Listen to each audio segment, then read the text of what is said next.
Hello students, हमारा next topic है preparation properties and uses of glycerol. Glycerol is a try hydric alcohol. It means इसके अंदर क्या होता है, तीन OH ग्रुप प्रेजेंट होते हैं। It occurs as glycosides in almost all animals and vegetables, oils and fats. इसका जो कॉमन नेम होता है ग्लिसरॉल का वो होता है प्रोपेन 1,2,3 ट्राईओल। अच्छा, अब इसका बेसिक स्ट्रक्चर क्या होता है? इसका देखो ये स्ट्रक्चर होता है। ट्राई हाइड्रिक एल्कोहल का मतलब क्या हुआ, तीन इसके अंदर OH ग्रुप प्रेजेंट है और इसका स्ट्रक्चर क्या आ जाएगा, CH2OH, CH2OH, CH2OH। तो ये हमारे पास क्या बन गया, फर्स्ट कार्बन पे भी OH है, सेकंड पे भी OH है, थर्ड पे भी OH है, तो 1, 2, 3 ट्राईऑल, ये इसका IUPAC नेम हो जाएगा।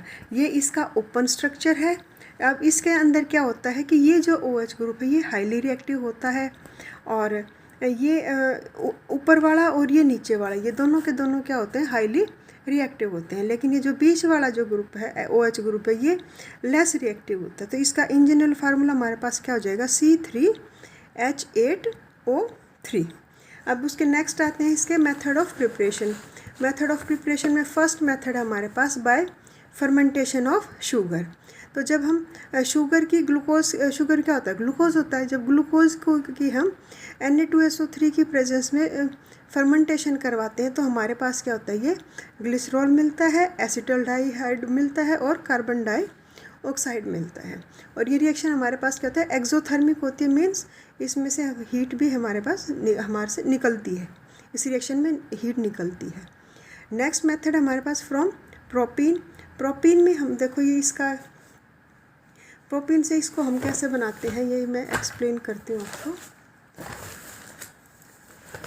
ये देखो, ये हमारे पास क्या है, ग्लिसरॉल है, सॉरी ये हमारे पास CH2H, CH प्रोपीन है, CH3 हो गए, CH हो गया और ये हमारे पास क्या है, CH2 है।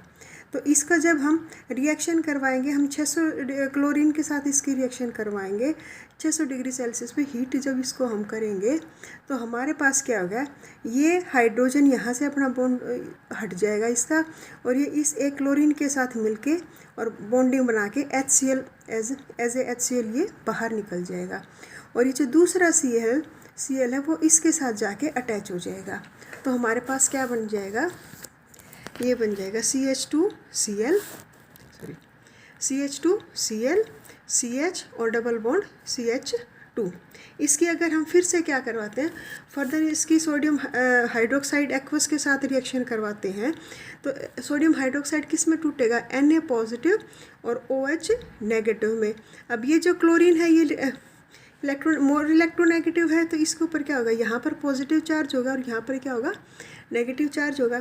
तो ये बॉन्ड यहाँ से टूट जाएगा और ये क्लोराइड आयन जो है ये सोडियम आयन के साथ मिलके NaCl बना के बाहर निकल जाएगा और ये जो OH आयन है ये इसके साथ अटैच हो जाएगा और हमारे पास क्या बन जाएगा, ये बन जाएगा CH2OH, CH double bond CH2।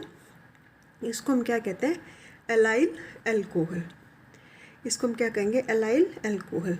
जब ये इसकी फर्दर हम रिएक्शन करवाते हैं HCl की प्रेजेंस में तो उस टाइम पे हमारे पास क्या होता है कि ये जो डबल बॉन्ड है ये टूट जाता है और जो इसका ये किस में टूटेगा, Cl नेगेटिव और OH पॉजिटिव में टूट जाएगा।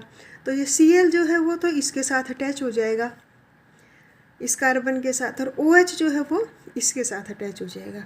तो हमारे पास क्या बन जाएगा, CH पॉजिटिव और Cl नेगेटिव और CH2OH।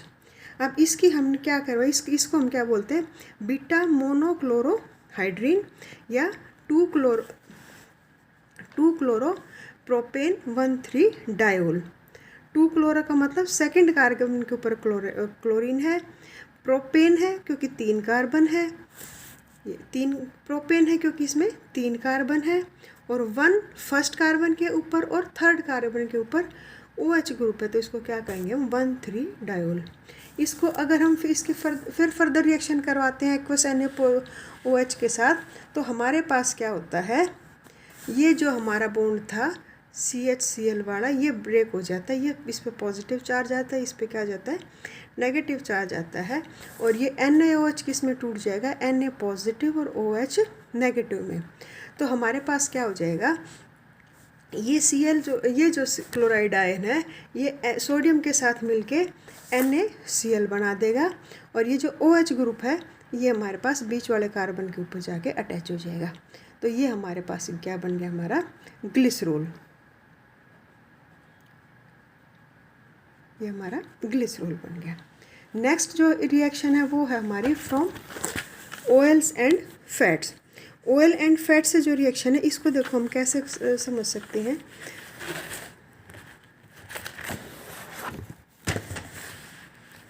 ये देखो, ये नोट्स मैंने तुम्हें सेंड कर दिए हैं व्हाट्सएप पे, इसमें वहाँ से अपना नोट कर लेना बेटा। ये देखो फ्रॉम ऑयल्स एंड फैट्स, ये हमारे पास क्या है, ये फैट है। इसकी जब हम सोडियम हाइड्रोक्साइड के NaOH के साथ इसकी रिएक्शन करवाते हैं तो ये किस में टूट जाता है, Na पॉजिटिव में और OH नेगेटिव में। तो OH नेगेटिव में क्या हो जाएगा हमारे पास, इधर से ये किस में टूट जाएगा, CH2 पॉजिटिव में और COOR नेगेटिव में, यहाँ से ये टूट जाएगा। ये मैंने रेड पेन से मार्क कर रखे हैं, तुम देख लेना जहाँ से ब्रेक होता है। तो क्या हो जाएगा, ये इसके ऊपर नेगेटिव चार्ज है, इसके ऊपर पॉजिटिव चार्ज है। अब ये कितने हैं, 1, 2 और 3। तो ये 3 सोडियम के साथ मिलके हमारे क्या निकल जाएंगे, 3RCOONA। इसको हम क्या लिख सकते हैं, RCOO और ये Na। तो ये हमारे पास 3RCOONA निकल गए, और जो ये OH नेगेटिव थे ये इन तीनों कार्बन्स के ऊपर जाके अटैच हो जाएंगे। तो हमारे पास ये बन जाएगा CH2OH, CHOH और CH2OH। ये हमारे पास क्या है, ग्लिसरॉल है। तो ये तो हमारी रिएक्शन किस में थी, किसके साथ थी, जब हमने NaOH के साथ ये रिएक्शन करवाई थी। और अब अगर इसको हम क्या करें, स्टीम से करवाएं, स्टीम के साथ इसकी रिएक्शन करवाएंगे तो हमारे पास देखो क्या हो जाएगा, ये स्टीम क्या है, वाटर है। वाटर किस में टूट जाएगा, H2O किस में टूट जाएगा, H पॉजिटिव और OH नेगेटिव। ये फिर उसी तरीके से ये पॉजिटिव आ जाएगा इसके ऊपर, और ये क्या आ जाएगा, RCOO नेगेटिव, इसमें ये ब्रेक हो जाएगा। तो ये अब H पॉजिटिव इसके साथ मिलके क्या बना लेगा, RCOOH। तो 3 ये है, 1, 2 और 3। तो और हमारे पास 3 ही क्या है, H पॉजिटिव है। तो ये हमारे पास क्या बन गया, 3RCOOH। और जो ये 3 OH नेगेटिव आयन है ये इन कार्बन्स के साथ जुड़ के, और ये बन जाएगा CH2OH, CHOH और CH2OH। ठीक है, ये इसके मेथड ऑफ प्रिपरेशन थे। उसके बाद इसकी बेटा फिजिकल प्रॉपर्टीज़ हैं, वो तो तुमने कोई खास ज़्यादा नहीं, वैसी नहीं है, ये तो तुम पढ़ लोगे तो याद ही करनी है। कलरलेस ओडोरलेस लिक्विड होता है, हाई बॉइलिंग पॉइंट होता है, सॉल्युबल इन वाटर होता है, and ethyl alcohol but insoluble in ether होता है। इसका sweet in taste and non toxic in nature. Non toxic का मतलब क्या आता है कि ये जहरीला नहीं होता। उसके बाद आ जाती है इसकी केमिकल प्रॉपर्टीज़। केमिकल प्रॉपर्टीज़ में फर्स्ट हमारे पास क्या है, रिएक्शन विद सोडियम। अब रिएक्शन विद सोडियम देखो, इसको मैं इस यहाँ से एक्सप्लेन कर देती हूँ। सॉरी, इसकी जब हम सोडियम के साथ रूम टेम्परेचर के ऊपर रिएक्शन करवाएंगे तो हमारे पास ये क्या है, ग्लिसरॉल है। जब हमने सोडियम के साथ इसकी रिएक्शन करवाई तो क्या हो जाएगा हमारे पास, ये टूट जाएगा CH2OH। ये O और H जो है ये यहाँ से टूट जाएगा, और ये सोडियम जो है इसके साथ आके कंबाइन कर लेगा, और ये माइनस का H पॉजिटिव आयन रह जाएगा। तो ये क्या आ जाएगा, CH2O Na CHOH और CH2OH। ये यहाँ से क्यों ब्रेक हुआ, क्योंकि ये हाईली रिएक्टिव है। उसके बाद इसकी फिर हम हाई टेम्परेचर पे रिएक्शन करवाएंगे। अब ये इसकी तो रिएक्शन हो चुकी इस वाले की, उसके बाद हाईली रिएक्टिव कौन सा है, ये वाला है। तो इसका भी क्या हो जाएगा, यहाँ से हाइड्रोजन हट जाएगा, और ये हाइड्रोजन हट जाएगा, ये भी क्या आएगा, माइनस का H पॉजिटिव।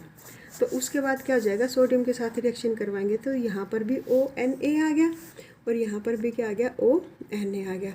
और ये एक हाइड्रोजन H पॉजिटिव यहाँ से था और एक H पॉजिटिव यहाँ से था, इन दोनों ने मिलके क्या कर दिया, ये H2 बना दिया, हाइड्रोजन बन के ये गैस है ये रिलीज़ हो जाएगी। सेकेंड रिएक्शन है हमारी रिएक्शन विद नाइट्रिक एसिड।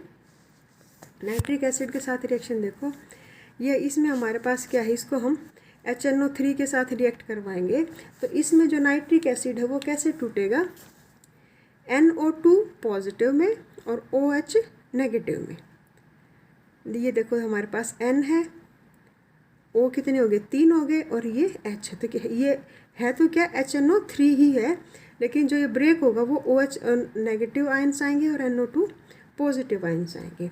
अब इधर से हमारे पास क्या है, ये बॉन्ड ब्रेक होगा तो ये H पॉजिटिव के फॉर्म में रिलीज़ होंगे, यहाँ पर नेगेटिव आएगा, तो इनके साथ क्या है, ये 3 कार्बन है तो 3 NO2 पॉजिटिव आयंस इनके साथ मिलके ये बना देंगे NO2, ये तीनों NO2 यहाँ पर जुड़ गए। अब हमारे पास क्या है, ये 3 OH नेगेटिव आयन है और 3 ही हमारे पास क्या है, ये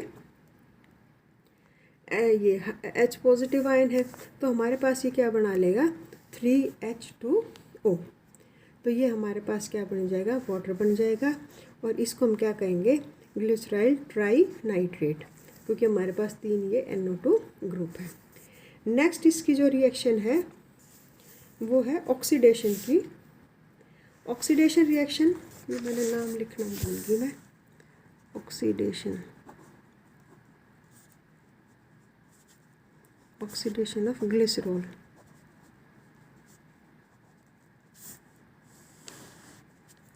ऑक्सीडेशन ऑफ ग्लिसरॉल में देखो क्या है, ये हमारे पास ग्लिसरॉल है, जब हम इसकी डाइल्यूट HNO3 के साथ रिएक्शन करवाएंगे तो क्या होगा, ये क्या रिलीज़ करेगा, ये oxide ion single O oxygen release करेगा।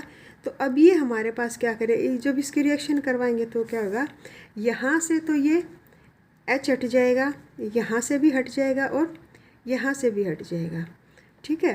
तो ये हमारे पास ये जो बॉन्ड है ये इसके साथ आके ये डबल बॉन्ड बना देगा, तो HCH तो ये वाला है ही, HC और ये double bond O CHOH CH2OH, इसको हम क्या कहेंगे, ग्लिसरल एल्डिहाइड।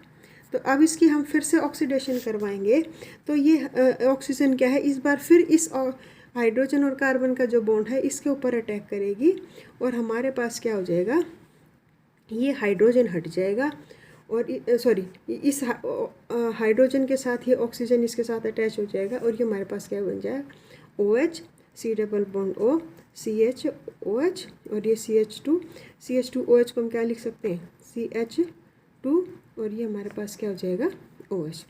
इसकी फिर हम ग्लिसरिक एसिड के, इसको हम क्या कहेंगे, ग्लिसरिक एसिड। अगर हम इसका फिर से ऑक्सीडेशन करवा देते हैं तो क्या हो जाएगा, H यहाँ से हट जाएगा, H यहाँ से हट जाएगा, और हमारे पास क्या हो जाएगा, ये जो डबल बॉन्ड है ये यहाँ पर आ जाएगा, और फिर से क्या बन जाएगा, OH C double bond O, ये तो देखो था ही, OH था, C डबल बॉन्ड O था, CHOH ये एज इट इज़ था, ये जो यहाँ पर था ये हाइड्रोजन निकल गया, ये हाइड्रोजन निकल गया, और ये बॉन्ड यहाँ पर शिफ्ट हो गया, तो C डबल बॉन्ड O और साथ में ये H, तो ये हमारे पास क्या बन जाएगा, टार्ट्रोनिक एसिड। एक बार मेरे ख्याल से समझ में आ जानी चाहिए रिएक्शन ये, अगर कोई दिक्कत होगी तो फिर उस पर जूम पे हम मीटिंग कर लेंगे। नेक्स्ट जो रिएक्शन है हमारे पास वो है डिहाइड्रेशन की। डिहाइड्रेशन रिएक्शन में हमारे पास देखो क्या है, ये ग्लिसरॉल है CH2OH CHOH और ये CH2OH, ये है। इसकी जब हम डिहाइड्रेशन करवाएंगे कंसनट्रेटेड सल्फ्यूरिक एसिड के साथ, या इसके ये सारे के सारे डिहाइड्रेटिंग एजेंट होते हैं, इसको जब हम हीट करेंगे तो क्या होगा कि ये हाइड्रोजन और ये OH ग्रुप कंबाइन करके वाटर बना लेंगे, ये हाइड्रोजन और ये ऑक्सीजन ये मिलके कंबाइन करके और वाटर बना लेंगे, तो 2 वाटर मॉलिक्यूल निकल के और हमारे पास क्या बन गया, ये CH2, और ये जो बॉन्ड है ये यहाँ पर आ जाएगा, CH2 डबल बॉन्ड CH और ये सिंगल बॉन्ड CH, और ये बॉन्ड जो है वो यहाँ पर शिफ्ट हो जाएगा। तो CH double bond O plus में 2H2O, इसको हम क्या कहेंगे, एक्रोलिन। ये हमारे पास क्या हो जाएगी, एक्रोलिन, और 2 हमारे पास क्या हो गई, ये वाटर मॉलिक्यूल निकल गए। नेक्स्ट जो इसकी लास्ट रिएक्शन है वो है reaction with PCl5, phosphorus pentachloride. अब इसमें देखो हमारे पास क्या है, ये ग्लिसरॉल है CH2OH CHOH CH2OH। अब ये हमारे पास क्या करेगा, PCl5 के साथ रिएक्ट करेगा। PCl5 का मतलब क्या होगा, एक फास्फोरस, और 5 हमारे पास क्या है, ये क्लोरीन है।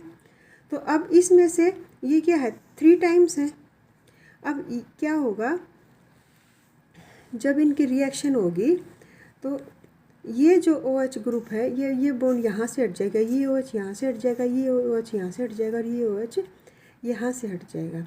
तो हमारे पास क्या बन जाएगा, ये 3 हाइड्रोजन जो है वो 3 क्लोरीन के साथ मिलके क्या बना लेंगे, 3HCl। ठीक है, अब 3 क्लोरीन तो निकल गई, बाकी कितनी बच गई, 1 2 3 4, 4 थी 12 क्लोरीन बच गई, है ना। 12 क्लोरीन बच गई, 3 फास्फोरस बच गई, और 3 ऑक्सीजन बच गई। तो ये सारे के सारे कंबाइन करके क्या बना देंगे, 3POCl3, और 3 क्लोरीन जो है वो यहाँ पर इनके साथ अटैच हो जाएंगी, OH की जगह ये क्लोरीन अटैच हो जाएंगे। देखो कितनी क्लोरीन थी, 3 5 15 थी, 15 क्लोरीन थी। तो हमारे पास 3 क्लोरीन तो इनके साथ अटैच होगी, 3 ने मिलके HCl बना दिया 6, और बाकी कितनी बच गई, 9 क्लोरीन मिलके ये बना देंगे 3POCl3। इसको हम क्या बोलते हैं, फास्फोरस ऑक्सीक्लोराइड, और ये हमारे पास बन जाएगा ग्लिसरॉल ट्राइक्लोराइड। तो ये हमारी थी रिएक्शन विद PCl5। उसके बाद हमारे पास है ये इसके यूजेस तो बेटा तुमने याद करनी है। As a antifreeze in automobile radiators में यूज़ होता है, लुब्रिकेंट इन वॉचेस यूज़ होता है, एज ए प्रिजर्वेटिव यूज़ होता है। ये सारे तुम पढ़ लेना, ये तुमने याद करने।